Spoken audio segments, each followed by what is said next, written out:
But this Democrat mob, devoid of ideas except to unwind Trump's policies or do the opposite of what Trump would do, so that today we've got thousands of illegal immigrants pouring into America.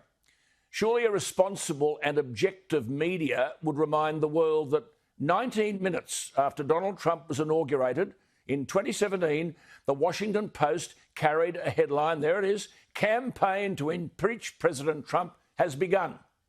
Impeach him in office, impeach him out of office." The Democrats have the numbers in the House and the numbers in the Senate and the Speaker, all power. Why are they still preoccupied with Donald Trump? Or are they worried about the 74 million Trump voters that they've branded as domestic terrorists? On January 6, prior to the Capitol Hill riot, Donald Trump told his rally to protest peacefully and patriotically.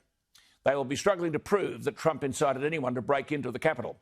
Surely the bone should be pointed at the Capitol Police.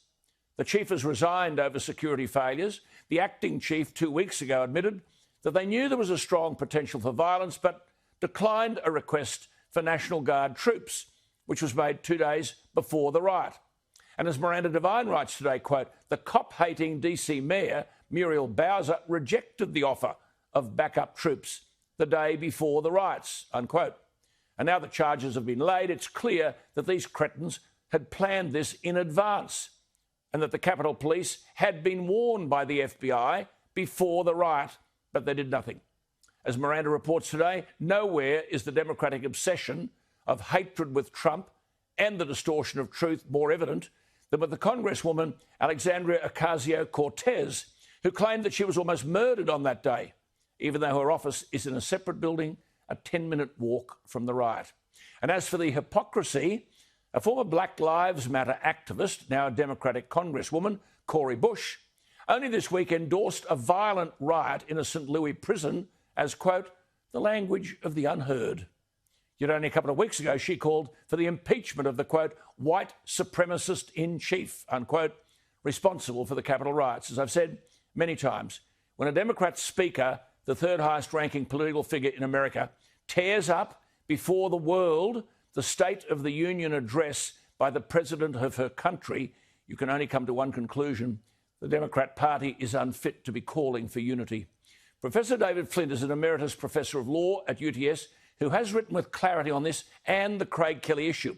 David Flint joins me. Professor Flint, thank you for your time. What do you make of the business of impeaching a president out of office? Well, it's extraordinary. The Speaker Pelosi is responsible for 50% of the impeachments in the United States in the almost 3 centuries of American independence. It is quite extraordinary that she should be pushing this when he is no longer in office. It just is testament to the fact that they are absolutely terrified of Donald Trump. And well, they might be. Yeah. He will come back again, or his movement certainly will come back again. And it is so important to the free world that America be made great again.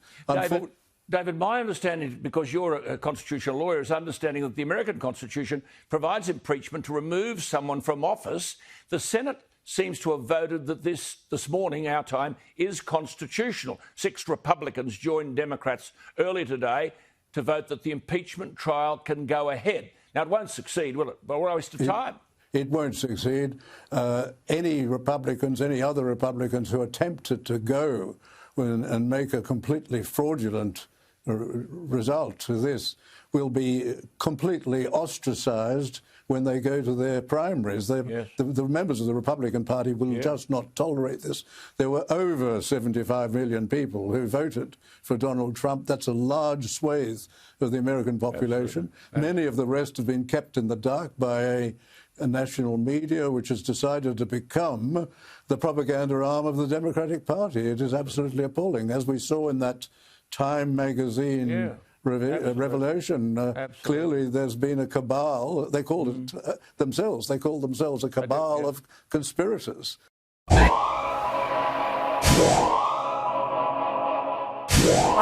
Go. You know the thing. Please support us by liking and subscribing to the Patriot Nation YouTube channel below.